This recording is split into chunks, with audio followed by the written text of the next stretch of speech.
ಓಂ ಶಾಂತಿ. ಎಲ್ಲರಿಗೂ ನಮಸ್ಕಾರ. ನಾನು ಡಾಕ್ಟರ್ ಕವಿತಾ ಪ್ರಕಾಶ್ ಪಲ್ಲೆತ್. ನಾನು ಕಿವಿ, ಮೂಗು, ಗಂಟಲು, ತಲೆ ಮತ್ತು ಕುತ್ತಿಗೆ ಹಾಗೂ ಸ್ಕಲ್ ಬೇಸ್ ಸರ್ಜನ್ ಆಗಿದ್ದೇನೆ. ಅದರ ಜೊತೆಗೆ ನಾನು ಪೀಡಿಯಾಟ್ರಿಕ್ ಏರ್ವೇ ಸರ್ಜನ್ ಆಗಿದ್ದೇನೆ.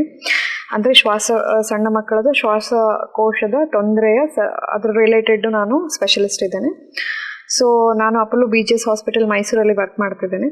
ಸೊ ಇವತ್ತಿನ ವಿಚಾರ ನಾನು ಏನು ತಿಳಿಸ್ಕೊಡ್ಲಿಕ್ಕೆ ಇಚ್ಛಿಸ್ತೇನೆ ಅಂತಂದರೆ, ಸಣ್ಣ ಮಕ್ಕಳಲ್ಲಿ ಯೂಶಲಿ ಕೈಯಲ್ಲಿ ಏನು ಕೊಟ್ಟರು ನುಂಗೋದು, ಸೊ ಅದು ಹೋಗಿ ಎಲ್ಲಿ ಕುತ್ಕೊಳ್ಳುತ್ತೆ, ಅದರಿಂದ ಏನು ತೊಂದರೆಗಳು ಆಗುತ್ತೆ, ಯಾವ ಏಜಿಗೆ ನೀವು ಮಕ್ಕಳಿಗೆ ಕೈಯಲ್ಲಿ ಏನಾದ್ರು ಕೊಡ್ಬೋದು, ಅದ್ರ ಬಗ್ಗೆ ನಾನು ಇವತ್ತು ತಿಳಿಸ್ಕೊಡ್ತೇನೆ.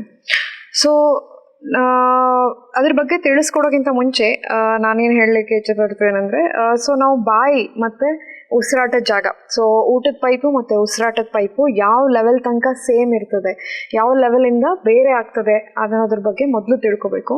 ಸೊ ಮೂಗಿಂದ ಹಿಡಿದು ಈ ಕುತ್ತಿಗೆ ಈ ಮಧ್ಯ ಭಾಗದ ತನಕನೂ ಏನಾಗ್ತದೆ, ಉಸಿರಾಟದ ಜಾಗ ಮತ್ತು ಊಟದ ಜಾಗ ಎರಡೂ ಪೈಪು ಒಂದೇ ಇರ್ತದೆ. ಸೊ ಎರಡೂ ಸಪ್ರೇಟ್ ಇರಲ್ಲ. ಈ ಜಾಗದ ತನಕನೂ ಏನಾಗ್ತದೆ, ಇಟ್ ಈಸ್ ಒನ್ ಪೈಪ್.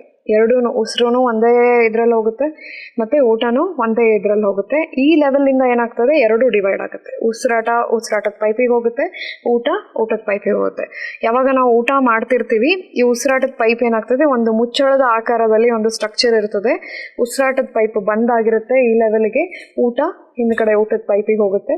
ಉಸಿರಾಟ ಮಾಡಬೇಕಾದ್ರೆ ಏನಾಗ್ತದೆ, ಆ ಮುಚ್ಚಳ ಓಪನ್ ಆಗುತ್ತೆ, ಉಸಿರಾಟ ಒಳಗೆ ಹೋಗ್ತದೆ. ಇದೆಲ್ಲ ಕೋಆರ್ಡಿನೇಷನ್ನು, ಮೂಮೆಂಟ್ಸು ಕೋಆರ್ಡಿನೇಟ್ ಆಗುತ್ತೆ. ನಮ್ಮ ಕಾನ್ಷಿಯಸ್ ಲೆವೆಲ್ಲು ನಾವು ಪ್ರಾಕ್ಟೀಸ್ ಮಾಡಿರೋದು, ಅಂದರೆ ಊಟ ಹೆಂಗೆ ಮಾಡಬೇಕು ಎಲ್ಲ ನಮ್ಮ ಸಣ್ಣ ಮಕ್ಕಳಿದ್ದಾಗ ನಮಗೆ ಹೇಳ್ಕೊಟ್ಟು ಅದೇನಾಗ್ತದೆ, 4 ಇಯರ್ಸಿಗೆ ನಮಗೇನಾಗ್ತದೆ, ಅದು ನಮಗೆ ತಿಳುವಳಿಕೆ ಬರ್ತದೆ.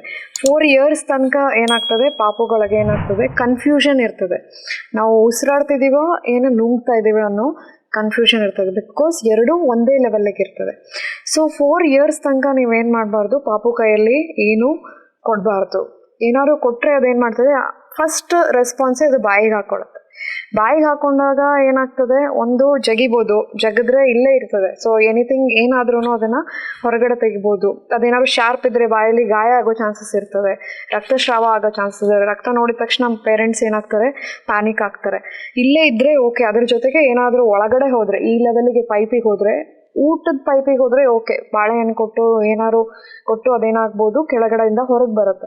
ಬಟ್ ಉಸಿರಾಟದ ಜಾಗಕ್ಕೆ ಹೋದರೆ it's very very very dangerous. ಉಸಿರಾಟದ ಜಾಗಕ್ಕೆ ಹೋಯಿತು ಅಂತಂತಂದರೆ ಉಸಿರು ಬಂದಾಗ್ತದೆ. ಆವಾಗ ಬೇಬಿ ಏನಾಗ್ತದೆ, ಬ್ಲೂ ಆಗಿ ಟರ್ನ್ ಆಗೋ ಚಾನ್ಸಸ್ ಇರ್ತದೆ, ವಾಯ್ಸ್ ಬರೋದಿಲ್ಲ. Okay, so that is very emergency.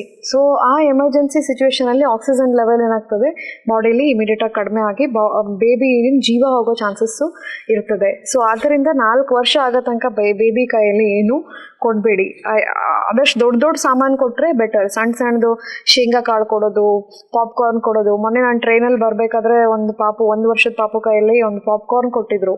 ಅದು ತಿಂದು ಉಸಿರಾಟ ಜಾಗಕ್ಕೆ ಸಿಕ್ಕಾಕೊಂಡು ಬ್ಲೂ ಆಗಿತ್ತು ಬೇಬಿ. ಸೊ ಅದನ್ನು ನಾವೇನು ಮಾಡಿದ್ವಿ, ಒಂದು ಮ್ಯಾನ್ಯೂರಿಂದ ಹೊರಗೆ ತೆಗೆದ್ವಿ ಇಮಿಡಿಯೇಟಾಗಿ. ಸೊ ಇಲ್ಲ ಅಂತಂದರೆ ಬೇಬಿ ಜೀವ ಇಮಿಡಿಯೇಟಾಗಿ ಹೋಗೋ ಚಾನ್ಸಸ್ ಇರ್ತದೆ. ಸೊ ಈ ಥರ ನಾವು ಕಂಡೀಷನ್ಸ್ ತುಂಬ ಹಾಸ್ಪಿಟಲಲ್ಲಿ ಮ್ಯಾನೇಜ್ ಮಾಡಿದ್ದೀವಿ. ಒಂದು ಚಿಕನ್ ಬೋನು ಕರೆಕ್ಟ್ ಉಸಿರಾಟ ಜಾಗಕ್ಕೆ ಸೀದಾ ಕುತ್ಕೊಂಡಿತ್ತು. ಅವ್ರದ್ದು ಆಕ್ಸಿಜನ್ ಸ್ಟೆಬಿಲೈಸ್ ಮಾಡಿ 3 ನಿಮಿಷದಲ್ಲಿ ನಾವು ಏನು ಮಾಡಿದ್ದೀವಿ, ಅದನ್ನು ತೆಗೆದ್ವಿ. ಸೊ ಒಂದು ಬೇಬಿಲಿ ಪೂರ ಉಸಿರಾಟ ಕಟ್ಟಾಗಿದ್ರೆ ಇಲ್ಲಿ ತೂತ್ ಮಾಡಿ ಫಸ್ಟ್ ಪೈಪ್ ಹಾಕಿ ಅವರು ಉಸಿರಾಟ ಜಾಗನ ಸ್ಟೆಬಿಲೈಸ್ ಮಾಡಿ, ಆಮೇಲೆ ಮೇಲ್ಗಡೆಯಿಂದ ಫಾರಿನ್ ಬಾಡಿ ಅಂದರೆ ಇದೇನೇನು ಹಾಕೊಂಡಿದ್ರು ಅದನ್ನು ತೆಗೆದ್ವಿ. ಸೊ ಆದ್ದರಿಂದ ನೀವು 4 ವರ್ಷ ಆಗೋ ತನಕನೂ ಬೇಬಿ ಕೈಯಲ್ಲಿ ಏನು ಕೊಡಕ್ಕೆ ಹೋಗಬೇಡಿ. ಸೊ ಇದ್ರ ರಿಲೇಟೆಡ್ ಏನಾದ್ರು ಡೌಟ್ಸ್ ಇದ್ದಲ್ಲಿ ನೀವು ನನ್ನ ಹೆಲ್ಪ್ ಲೈನು ಮತ್ತು ಇಲ್ಲ ಮೆಸೇಜಲ್ಲಿ ನನ್ನ ಕಾಂಟ್ಯಾಕ್ಟ್ ಮಾಡ್ಬೋದು. ಧನ್ಯವಾದಗಳು.